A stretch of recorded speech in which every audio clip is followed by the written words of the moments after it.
ನಮಸ್ಕಾರ. ನಾನು ಹೋಪ್ ತಂಡದಿಂದ ಸಲೀಂ ಮಾತಾಡ್ತಿರೋದು.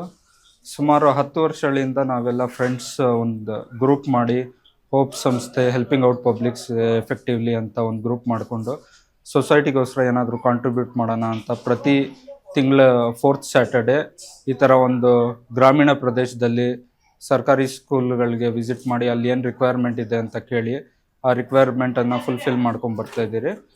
ಜೊತೆಗೆ ಸ್ಕೂಲ್ ಇಲ್ಲದೆ ಇರೋ ಟೈಮಲ್ಲಿ ಅನಾಥಾಶ್ರಮ, ವೃದ್ಧಾಶ್ರಮ, ಹೆಲ್ತ್ ಕ್ಯಾಂಪ್ಸ್ ಈ ಥರ ಅರೇಂಜ್ ಮಾಡ್ಕೊಂಡು ಬರ್ತಾಯಿದ್ದೀರಿ. ಕಳೆದ ಒಂದು 3 ವರ್ಷಗಳಿಂದ ಯಾವುದಾದ್ರೂ ಒಂದು ಸ್ಕೂಲ್ ಅಡಾಪ್ಟ್ ಮಾಡಿಕೊಂಡು ಆ ಸ್ಕೂಲಲ್ಲೇ ಲೈಕ್ ಬೇಸಿಕ್ ನೀಡ್ಸ್ ಏನೇನಿದೆ ಅಂತ ಎಲ್ಲ ಫುಲ್ಫಿಲ್ ಮಾಡ್ಕೊಂಡು ಬರ್ತಾಯಿದ್ದೀರಿ.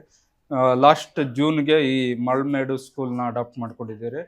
ಕಳೆದ ಜೂನಿಂದ ಲೈಕ್ ಪ್ರತಿ ತಿಂಗಳು ಮಕ್ಕಳಿಗೆ ಸ್ಕೂಲ್ ಬ್ಯಾಗ್ಸ್ ಇರಲಿ, ಬುಕ್ಸ್ ಇರಲಿ ಮತ್ತು ಸ್ಟೇಷ್ನರಿ ಐಟಮ್ಸು, ಜೊತೆಗೆ ಅವ್ರಿಗೆ ಯೂನಿಫಾರ್ಮ್ಸು, ಸ್ಪೋರ್ಟ್ಸ್ ಮೆಟೀರಿಯಲ್ಸು ಮತ್ತು ಸ್ಕೂಲ್ಗೆ ಬೆಂಚಸ್ಸು, ಡೆಸ್ಕು ಮತ್ತು ನಲಿಕಲಿ ಡೆಸ್ಕ್, ಚೇರ್ಸು ಮತ್ತು ಜಿಆರ್ ಆರ್ಥೋಪೆಡಿಕ್ಸ್ ಕೋಲಾರ್ ಮೂಳೆ ಚಿಕಿತ್ಸಾ ಕೇಂದ್ರ ಅತ್ಯಾಧುನಿಕ ತಂತ್ರಜ್ಞಾನ ಬಳಸಿ ಎಲ್ಲ ಮೂಳೆ ಸಂಬಂಧಿ ಸಮಸ್ಯೆಗಳಿಗೆ ಪರಿಹಾರ. ಜಾಯಿಂಟ್ ರಿಪ್ಲೇಸ್ಮೆಂಟ್, ಸ್ಪೋರ್ಟ್ಸ್ ಸಂಬಂಧಿ ಸಮಸ್ಯೆಗಳು, ಮೂಳೆ ಮುರಿತ, ಸ್ಪೈನ್ ಶಸ್ತ್ರಚಿಕಿತ್ಸೆಗಾಗಿ ನುರಿತ ಮೂಳೆ ತಜ್ಞರನ್ನು ಸಂಪರ್ಕಿಸಲು 7022523255ಕ್ಕೆ ಹಿಂದೆ ಕರೆ ಮಾಡಿ. ಲೈಕ್ ಲೈಬ್ರರಿ ಅಲ್ಮೇರಾ ಇರಲಿ, ಆ ಸ್ಕೂಲ್ಗೆ ಲೈಕ್ ಸೀಲಿಂಗ್ ಸರಿ ಇರಲಿಲ್ಲ, ಸೊ ಸೀಲಿಂಗ್ ಇದು ಮಾಡಿ ಅಲ್ಲಿ POP ವರ್ಕ್ ಮಾಡಿಸಿ, ಜೊತೆಗೆ ಸ್ಕೂಲ್ ರಿನೋವೇಷನ್ ಆ್ಯಕ್ಟಿವಿಟಿ ಫುಲ್ ಮಾಡಿದ್ದೀರಿ. ಮೇಯ್ನಾಗಿ ಪೇರೆಂಟ್ಸ್ ಏನಿದ್ದಾರೆ ಅವರು ಲೈಕ್ ಇಂಗ್ಲೀಷ್ ಎಜುಕೇಷನ್ ಇರಲಿ, ಒಂಥರ ಲೈಕ್ ಕಾಂಪಿಟೇಟಿವ್ ಇರಲಿ ಮಕ್ಕಳಂತ ಸುಮಾರು ಜನ ಪ್ರೈವೇಟ್ ಸ್ಕೂಲ್ಸ್ ಪ್ರಿಫರ್ ಮಾಡ್ತಾ ಇದ್ದಾರೆ. ಲೈಕ್ ಗೌರ್ಮೆಂಟ್ ಸ್ಕೂಲ್ಸಲ್ಲಿ ನಾವು ನೋಡೋಕೆ ಹೋದರೆ ಟೀಚರ್ಸ್ ಎಲ್ಲ ಮೋರ್ ಕ್ವಾಲಿಫೈಡ್ ಇರ್ತಾರೆ, ಜೊತೆಗೆ ಸ್ವಲ್ಪ ಎಫರ್ಟ್ಸು ಮತ್ತು ಅಲ್ಲಿ ಒಂದು ಎನ್ವಿರಾನ್ಮೆಂಟ್ ಸಿಕ್ಕಿದ್ರೆ ಲೈಕ್ ಪ್ರೈವೇಟ್ ಸ್ಕೂಲ್ಸ್ ಅವ್ರ ಕಾಂಪಿಟೇಟಿವ್ ಆಗಿ ಇವರು ರೆಡಿ ಮಾಡ್ಬೋದು ಅಂತ ನನ್ನ ಅಭಿಪ್ರಾಯ. ನೆಕ್ಸ್ಟ್ ಇಯರ್ ನಾವು ಇದೇ ಥರ ಲೈಕ್ ಒಂದು ಈ ನೆಕ್ಸ್ಟ್ ಮಂತ್ ಮಾರ್ಚ್ ಇದೇ ಸ್ಕೂಲ್ ವಿಸಿಟ್ ಮಾಡಿ ಇಲ್ಲಿ ಲೈಕ್ ಅವ್ರಿಗೆ ಬುಕ್ಸು ಮತ್ತು ಸ್ಟೇಷ್ನರಿ ಐಟಮ್ಸ್ ನೆಕ್ಸ್ಟ್ ಇಯರ್ಗೆ ಪ್ರೊವೈಡ್ ಮಾಡ್ತಾಯಿದ್ದೀರಿ. ಸೊ ಅದಾದಮೇಲೆ ಲೈಕ್ ಏಪ್ರಿಲ್ ಮೇ ಬೇರೆದು ಏನಾದರೂ ಇವೆಂಟ್ಸ್ ಮಾಡಿಕೊಂಡು ಜೂನಿಂದ ಮತ್ತೆ ಒಂದು ಹೈಸ್ಕೂಲ್ನ ಅಡಾಪ್ಟ್ ಮಾಡಬೇಕು ಅಂತ ಇದ್ದೀರಿ. ಸೊ ಹೈಸ್ಕೂಲ್ ಅಡಾಪ್ಟ್ ಮಾಡಿದ್ರೆ ಮಕ್ಕಳಿಗೂ ಸ್ವಲ್ಪ ಅವೇರ್ನೆಸ್ ಎಲ್ಲ ಜಾಸ್ತಿ ಇರುತ್ತೆ, ಮುಂದೆ ಅವರು ಸೊಸೈಟಿಗೆ ಏನಾದರೂ ಕಾಂಟ್ರಿಬ್ಯೂಟ್ ಮಾಡಲಿ ಅಂತ ಒಂದು ಅಭಿಪ್ರಾಯ ಇಟ್ಕೊಂಡು ಹೈಸ್ಕೂಲ್ನ ಸೆಲೆಕ್ಟ್ ಮಾಡೋಣ ಅಂತ ಇದ್ದೀರಿ. ಸರ್ ನಮಸ್ತೆ, ನನ್ನ ಹೆಸರು ನಿತೀಶ್ ಅಂತ. ನಾವು 2015ದಿಂದ ಟ್ರಸ್ಟ್ ನಡೆಸ್ಕೊಂಬರ್ತಾ ಇದ್ದೀರಿ. ಎಲ್ಲ ಸರ್ಕಾರಿ ಶಾಲೆಗಳಿಗೆ ಹೋಗಿ ಒಂದು ಪ್ರತಿ ತಿಂಗಳು ಏನೇ ಆಗಲಿ ಅವ್ರಿಗೆ ಬುಕ್ಸ್ ಆಗಲಿ ಇನ್ನೊಂದು ಡೊನೇಟ್ ಮಾಡ್ಕೊಂಡು ಬರ್ತಾ ಇದ್ದೀರಿ. ನಾವು ಈ ಸ್ಕೂಲ್ನ ಡೊನೇಟ್ ಮಾಡ್ಕೊಂಡು ಈ ಸ್ಕೂಲಲ್ಲಿ ಪೇಂಟಿಂಗ್ ಆಗಲಿ ಎಲ್ಲ ನಾವು ಮಾಡಿಸ್ಕೊಟ್ಟಿದ್ದೀರಿ. ಅವ್ರಿಗೇನು ಬೇಕಾಗಿತ್ತೋ, ತೊಂದರೆ ಇತ್ತೋ ಇಲ್ಲಿ ಎಲ್ಲವನ್ನು ಫಿಲ್ ಮಾಡಿ ಕೊಡ್ತಾಯಿದ್ದೀರಿ. ಹಾಗೆ ಸುಮಾರು ನಮ್ಮ ಕೋಲಾರಲ್ಲೂ ಅಷ್ಟೇ ಅನಾಥಾಶ್ರಮ ಆಗಲಿ, ವೃದ್ಧಾಶ್ರಮ ಆಗಲಿ ಎಲ್ಲ ಕಡೆ ಇದು ಮಾಡ್ಕೊಂಡು ಬರ್ತಾಯಿದ್ದೀವಿ. ಮತ್ತು ಬೇಸಿಗೆಗಾಲದಲ್ಲಿ ಪಕ್ಷಿಗಳಿಗೆ ನೀರು ಕೊಡುವಂಥದ್ದು ಕಾರ್ಯಕ್ರಮ ಮತ್ತು ತುಂಬ ಕಾರ್ಯಕ್ರಮಗಳನ್ನ ಮಾಡ್ಕೊಂಬರ್ತಾಯಿದ್ದೀರಿ. ಮುಂದಕ್ಕೂ ಹೀಗೆ ಮಾಡ್ತಾ ಇರ್ತೀರಂತ ಹೇಳ್ತೀವಿ.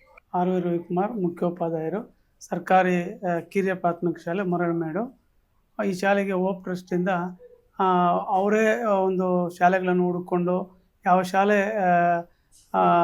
ಹಿಂದುಳಿದಿದೆ, ಆ ಶಾಲೆಗೆ ಏನು ಅವಶ್ಯಕತೆಗಳಿದೆ ಅದನ್ನು ಅವರು ಟ್ರಸ್ಟಿಂದ ಸೆಲೆಕ್ಟ್ ಮಾಡಿಕೊಂಡು ಜೂನಿಂದ ನಮ್ಮ ಶಾಲೆಗೆ ಅವಶ್ಯಕತೆ ಇರುವಂತಹ ಫಸ್ಟಲ್ಲೇ ಅವರು ಸ್ಟೇಷ್ನರಿ ಬುಕ್ಸು, ಪೆನ್ ಕೊಟ್ಟರು, ಬ್ಯಾಗು, ಆಮೇಲೆ ನಂತರ ಸ್ಪೋರ್ಟ್ಸ್ ಐಟಮ್ ಕೊಟ್ಟರು ಮತ್ತು ಯೂನಿಫಾರ್ಮ್ ಕೊಟ್ಟಿದ್ದಾರೆ.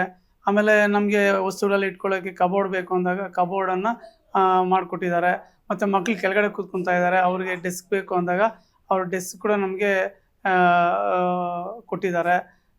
ಮತ್ತು ನಲ್ಲಿಕಲಿ ಟೇಬಲ್ಸ್ ಬೇಕು ಅಂದಾಗ ಅದನ್ನು ಕೂಡ ಅವರು ಕೊಟ್ಟಿದ್ದಾರೆ.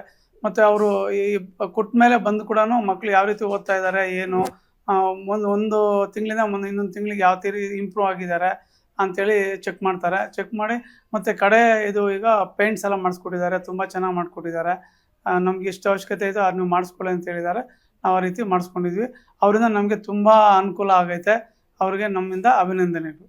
ಸ್ಟ್ರೆಂತ್ 16 ಐತೆ ಸರ್. ಇಲ್ಲಿ ಸ್ಟ್ರೆಂತ್ ಏನು ಪ್ರಾಬ್ಲಮ್ ಆಗೈತೆ ಅಂದರೆ ಇಲ್ಲಿ ಇರ್ತಕ್ಕಂಥ ಗಂಡು ಮಕ್ಕಳಿಗೆ ಮದುವೆಗಳಾಗ್ತಾಯಿಲ್ಲ, ಇರೋದು ಹೇಳ್ತೀನಿ ನಾನು. ಮಕ್ಕಳಿಗೆ ಮದುವೆ ಆಗ್ತಾಯಿಲ್ಲ. ಸ್ವಲ್ಪ ಓದ್ಕೊಂಡಿರೋರು ಮತ್ತು ಕೆಲಸಗಳಲ್ಲಿರೋರು ಮದುವೆ ಮಾಡ್ಕೊತಾರೆ, ಸಿಟಿ ಸೇರ್ಕೊತಾರೆ. ಅದರಿಂದ ಮಕ್ಕಳ ಸ್ಟ್ರೆಂತ್ ಕಡಿಮೆ ಆಗ್ತಾಯಿತ್ತು. ಈ ಊರಿಂದ ಕಾನ್ವೆಂಟ್ಗೆ ಹೋಗೋರೆಲ್ಲ 4-5 ಜನ ಹೋಗ್ತಾರೆ ಅಷ್ಟೇ. ಅಷ್ಟು ಬಿಟ್ಟರೆ ಮಕ್ಕಳು ಇಲ್ಲಿ ಕಾನ್ವೆಂಟ್ಗೆ ಅಂತ ಹೆಚ್ಚಿಗೆ ಯಾರೂ ಹೋಗ್ತಾಯಿಲ್ಲ ಸರ್. ಎಲ್ಲ ಸರ್ಕಾರಿ ಶಾಲೆಗೆ ಬರ್ತಾಯಿದೆ. ತುಂಬ ಹೆಲ್ಪ್ ಆಗಿದೆ ಸರ್ ಮಕ್ಕಳಿಗೆ. ಯಾಕಂದರೆ ಬಡತನ ರೇಖೆಯಲ್ಲಿರ್ತಕ್ಕಂಥ ಒಂದು ಹಳ್ಳಿನಲ್ಲೇ ನೋಟ್ಬುಕ್ಸ್ ಆಗಲಿ, ಪೆನ್ಸ್ ಆಗಲಿ ಮತ್ತು ಯೂನಿಫಾರ್ಮ್ ಆಗಲಿ ಎಲ್ಲನೂ ನಮಗೆ ಪೇರೆಂಟ್ಸ್ ಎಲ್ಲ ಹೊರೆ ಹೊತ್ಕೊಳ್ಳೋದು ಸ್ವಲ್ಪ ಕಷ್ಟನೇ.